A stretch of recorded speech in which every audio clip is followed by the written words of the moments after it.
How's it going? Harvested the Yacon on the weekend, and I thought I'd just bring you along and show you how we harvested it and the yield we got.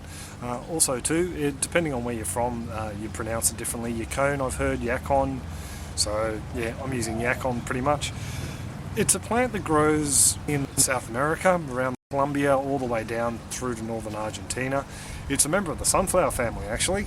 It's a plant that grows from a little red or pinkish rhizome, and it grows long, tall green stalks, probably about 5 to 6 foot tall. I think some varieties grow taller, and they have a little sunflower-like flower. They're a member of the sunflower family. So the part you eat is actually a tuber, which is an energy store that grows below the rhizome. I think the rhizomes are actually edible, but the tuber is what people normally eat. So we got a really great harvest. I was really impressed with the amount we actually harvested from it. Someone's harvesting limes at the moment, I think. So I'll give you a bit of a look at that. Just before we get started, I just thought I'd show you this. We have a couple of tubers that are growing out from the crown from underneath this mulch. So that's a very promising sign that we're going to get a half decent crop of tuber from this plant. And another thing just down in here that I've seen is the rhizomes. These are the rhizomes that you use to propagate the next plants. And we've got a few popping through there. We've actually got one that started to sprout. He's a little bit green down there. So it's a very promising sign that this plant has done fairly well. So the first thing I'm going to do is just chop all these stalks back, and then I'm going to scrape all the mulch back and put it to one side, and then we'll get to the good part of removing the tuber and the plant itself. I think I'm going to have to transplant my little spring onion here as well. So now, plan of attack. Well, I think the best way to go about this is just to slowly remove bits of soil, because I can't tip this pot out really. There's a bit of a rhizome that's just popped off from the top of the soil there. So as you can see, I've actually uncovered tubers just down in here. Now the idea is not to scrape them too much, because they need their skin on. So when you cure them in the sun, they can get a bit of a hard coating on the outside. There's another tuber there. So I've got a big tub here to put the rest of the soil in. I'm actually going to take it rather slow, so I won't bore you with the process. What I'm trying to do is get all the tuber out in one large lump. So I'll get going with this, and yeah, hopefully I'll be back with a nice large clump of tubers.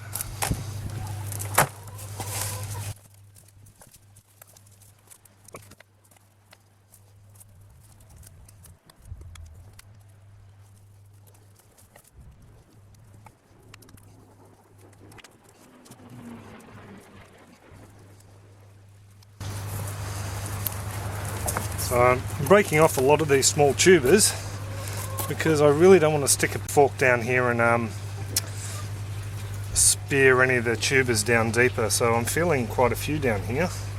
Let's try and get my hands in underneath and pull the whole thing over. There we go.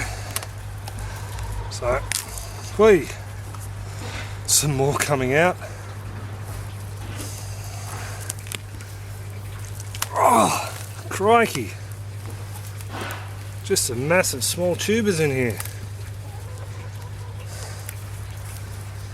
I think I'll go finish collecting the rest of these out and go hose this off, and we'll go have a look. Hey, this is looking rather impressive. Well, I'm really impressed with what we've got here. We've got some really nice tubers. Won't last us for months on end, but it'll definitely give us enough to eat. Loads of these little rhizomes that we can break off. Each one of these little points will throw off a new plant.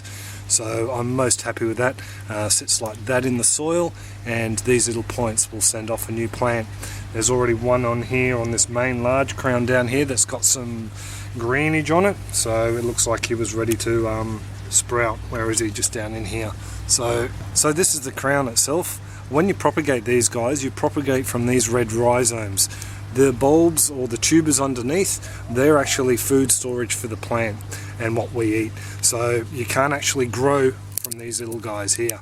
So all I'm going to do now is go along and separate all the rhizome from the Yacon, and then I'll weigh up the Yacon and see how much we get. But I mean, look at that. That's a fantastic looking thing, isn't it? Beautiful rhizomes. Awesome tuber. Spectacular. I'm really chuffed. I had a bit of a nibble just before, and I must say it has a very nice flavour. Probably like a sweet carrot / apple, I would say. Other people say apple and watermelon, but you know, we all have different tastes. So anyway, I'm going to stop nattering on. I'll separate all these rhizomes from the tubers, and I'll weigh them up and see how we go.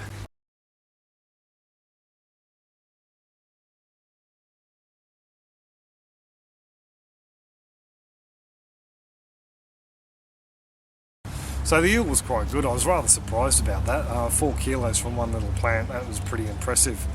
The actual Yacon itself, I've just peeled a little bit, as you can see, and doing a bit of a taste test here.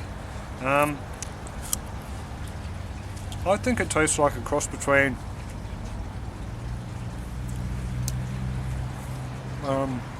watermelon and apple, or maybe some carrot thrown in. Some bits I've had tasted more like pear and carrot, but that had a lot of watermelon undertones to it. So it is a very tasty raw snack. We've mainly been eating it raw so far. Tonight we're actually going to dice some up and put it into a bit of a vegetable medley stir fry with some asparagus and capsicum or bell pepper, garlic, onion, and we'll see what that tastes like.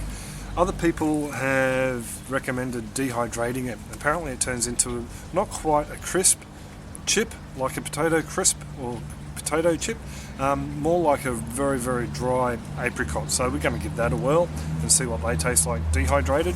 The sweetness from it actually comes from inulin, which is a sugar that can't be metabolized by the body. So apparently it's good for type 2 diabetics, but have a good look into that, just don't take my word for it. The different products that people make out of it are a syrup, a sweetening syrup. People also make it into a flour, like a powder. It can be used as a flour replacement. So it is a fairly versatile vegetable. I think the majority of ours will be eaten raw, as it is a really nice snack, especially late at night when we shouldn't really be eating any other snacks.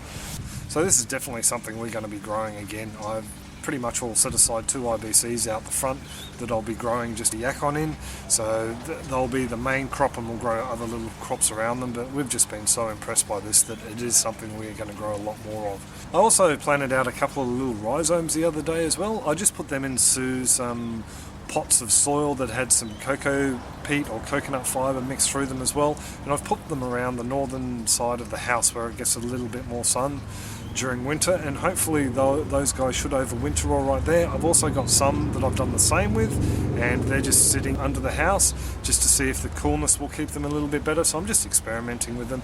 I've also got some that I've already earmarked to go away to friends and other people who want to grow some.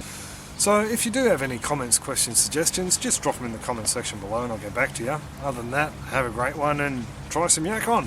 Catch ya.